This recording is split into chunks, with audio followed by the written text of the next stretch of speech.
فرحة. موقع فرحة بيهني الأستاذة مروة فريد من يعني الناس المحترمة جدا، متألقة جدا. تهنئة على الهواء مباشرة.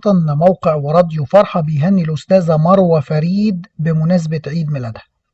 تتقدم أسرة موقع وراديو فرحة برئاسة الكاتب الصحفي سيد عبد النبي رئيس التحرير والكاتب الصحفي وليد أبو عقيل رئيس مجلس الإدارة بأرق التهاني وأطيب الأمنيات للأستاذة مروة فريد بمناسبة عيد ميلادها. بنقول لها كل سنة وهي طيبة وعقبال مليون سنة. ويعني بننتهز هذه الفرصة علشان نبعت لها باقة من الزهور باسم كل العاملين في موقع وراديو فرحة، علشان نقول لها كل سنة وهي طيبة وعقبال مليون سنة، ومن تقدم إلى تقدم إن شاء الله.